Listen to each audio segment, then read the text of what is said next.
Assalamualaikum. Today we are in somewhere between. It's a collaborative show, Reservoir and Art Circle. और आज हमारे साथ हैं miniature artist Zara Zaidi. Thank you so much, Adil, for calling me up on the show. And it's a great opportunity for me to be part of this show with Art Circle and Reservoir. कैसी हैं आप ज़ारा? अल्हम्दुलिल्लाह, आप कैसे हैं? मैं बिल्कुल ठीक हूँ. जब मैंने आपको कॉल की for somewhere between art circle से कॉल आई, तो how did you feel? Somewhere in between जो शो है, यार मैं नहीं बोल रही. Sorry, guys. सही, रिलैक्स. Okay. तुम फिर सवाल पूछो. आपको जब कॉल आई आर्ट सर्कल से for the show somewhere between, तो how did you feel? What was your reaction? Okay. Firstly, when you called, it was really exciting for me to be part of the show, and एक collaborative show था Reservoir और Art Circle के दरमियान. So it's something very different because इससे पहले जो भी मैं काम करती आई हूँ, it's something जो सिर्फ एक gallery introduce करा रही होती है show. And for me, the show somewhere in between was very linked with my work as well. So that's why I really got very excited when I was working for it. It's just a warm up question कि art schools ने क्या ऐसा आपको सिखाया जो आप still you are using it and what you ignored it? Okay. Ignore तो सबसे पहले अगर मैं बात करूं, जब हम एक कॉलेज या इंस्टीट्यूट में होते हैं तो सबसे ज़्यादा हमें उस वक्त रियलाइज़ नहीं होता कि हम एक बबल में काम कर रहे हैं एनीथिंग. तो वो जो एक कंफर्ट जोन हमारे इंस्टीट्यूट वाले हमारे इर्द गिर्द रख लेते हैं, उसको ब्रेक करना बहुत इम्पोर्टेंट होता है. और हम उसी चीज़ को इग्नोर कर रहे होते हैं सबसे ज़्यादा when we like you know जब हमारा थीसिस होता है, हम बाहर आते हैं, तब हमें पता चलता है what the real art world is. So yeah, और जो बात मैं आर्ट इंस्टीट्यूट की लेके चल रही हूँ, that is consistency.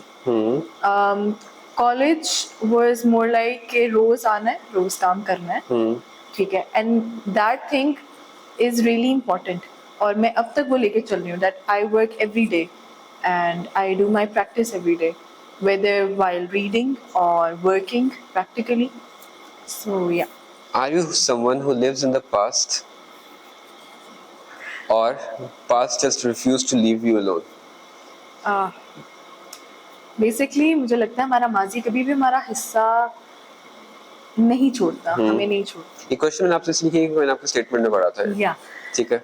मेरे ख्याल से जो मेरी ओपिनियन है पास्ट को लेके, हमारा माजी एक तरह से हमारा पैटर्न ऑफ लाइफ है.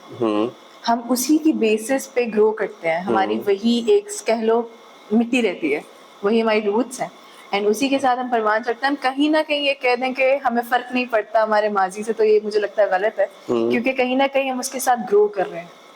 And this is what I am working with, and वही चीज़ लेके मैं अभी तक चल रही हूँ. आप देख सकते हैं like. Why did you choose miniature practice Okay. out of all practices? Yeah. First of all, when I got admission in the college, MCA, मैं product design में थी, and then I switched my department to fine arts and chose miniature specifically because मुझे ये सुनने में आया था जो कि miniature एक ऐसी चीज़ है जो कहीं नहीं सिखाई जाती, और इसको एज अ डिग्री आप यहीं पे परस्यू कर सकते हैं in the domain of fine arts. तो दैट्स व्हाई आई केम के ये करते हैं, क्योंकि एक ऐसी चीज़ जो कहीं नहीं सिखाई जाती वो सीख लेते हैं. सो ये बड़ा एक बचकानी बात लग रही होगी, लेकिन वो चीज़ जो कोई नहीं सिखा रहा, वो सीखने में आई गेस वो ज़्यादा मजा. कॉलेज सिखा रहा है वो चीज़ रियल में? कॉलेज सिखा रहा है अगर आप सीखना चाहें. अगर आप सीखना चाहते हैं तो आप कहीं भी कुछ भी सीख सकते हैं, मेरा ये मानना है.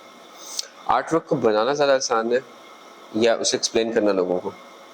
आई गेस आपके ख्याल में दोनों चीज़ें अपने लिहाज से डिफरेंट हैं और अपने लिहाज से डिफ़िकल्ट भी हैं. जब आप काम बना रहे होते हो, आप शुरू तो कर लेते हो, लेकिन आपको पता नहीं होता what will be the end, क्योंकि मैं कभी भी एक रेफरेंस पॉइंट रख के काम नहीं करती. मैं गो विद द फ्लो में काम करती हूँ, एंड जो पेंटिंग बन रही है, जो चीज़ें साथ साथ में पढ़ रही होती हैं, वो खुद ब खुद काम में आना शुरू हो जाती हैं. और जब एक्सप्लेन करने की बारी आती है, मैं खुद को, जब वो पेंटिंग कंप्लीट हो जाती है मैं जब काम देखती हूँ तो फिर मुझे ये होता है कि ये तो मुझे भी नहीं पता था what I painted. तो आपने शो के क्यूटोरियल नोट से अपने काम को किस तरह से रिलेट किया? When you called me, कि Zara, there is a show that I'm curating somewhere in between, and you sent me a note. When I read that, I really linked with my work because I also work कि एक चीज़ की मौजूदगी हमें visible नहीं है, लेकिन at the same time it's visible in our life. For example, our emotions. For example, fear. Fear is always with us. We are working with it. ठीक है, we are growing with it and कहीं ना कहीं हम उसको deny कर रहे होते हैं कि नहीं, we are not fearful of anything. And my work is all about how our emotions control us. And we are always in between them. So yeah, somewhere in between. Zabardast. So what is your biggest artist red flag? Artist red flag, I guess, explaining the artwork. And I am very introvert, personally speaking. लगता नहीं है. Yeah, that is the most different thing about me.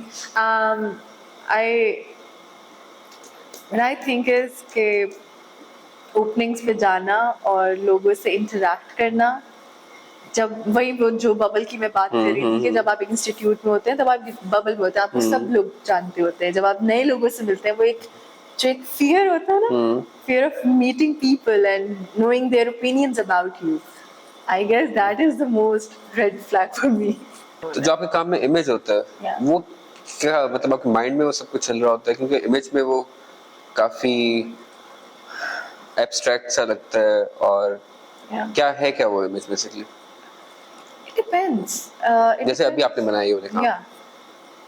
So when I was like thinking of which is like in the repetition is the stitches, stitches of memory, stitches of wounds that I had. So I'm just stylizing that factor and growing with it. So when they are flowing, they are growing, and when they are like in the straight line, they are dead. And the color is explaining itself as well. Death, dark, loneliness, and जिसे कह लें कि इतनी darkness क्यों आपके काम में? What is? because कभी कभी आप बहुत सी बातें कहना चाहते हैं और कोई आपका सुनने वाला नहीं होता, और कभी सुनने वाला हो तो समझने वाला नहीं होता. शायद वही एक जो फील है, मैं उसको पेंट कर रही हूँ. That I need myself to be understandable now. मैंने सुना आपने मास्टर्स के लिए आपने अप्लाई किया हुआ है. Yeah. तो मास्टर्स भी आप एनसीए से ही? जी जी.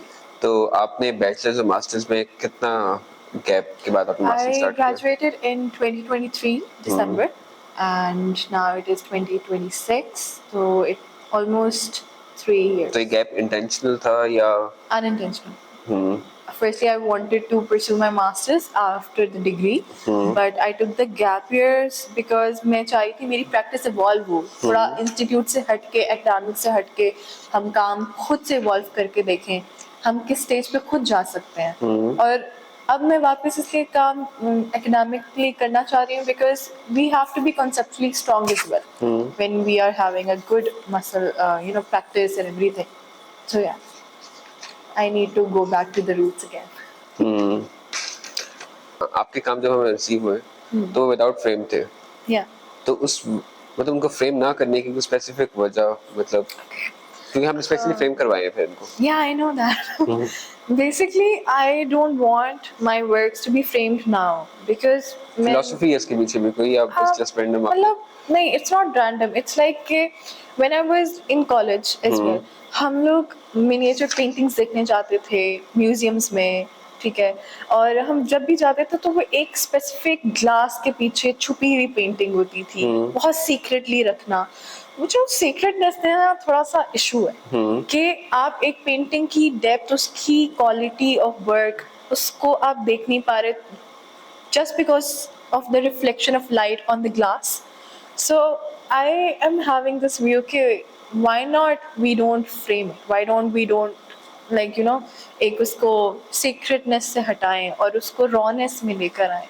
अब मैं कैमरा कर रहा हूँ आपकी तरफ पूरा, Okay. ठीक है। लास्ट मैसेज या लास्ट कुछ भी आप क्या कहना चाहेंगे सिर्फ कैमरे पे आप, Oh, और फिर हम आप पे ही कैमरा बंद करेंगे। ओके, सो मेरा तो बस यही मैसेज है कि जो भी आप लाइफ में कुछ भी करते हो बस उसे पेशेंस के साथ लेके चलते रहो and keep on going, keep on working, one day you will find what you want. So thank you so much. Thank you, Adil and Art Circle.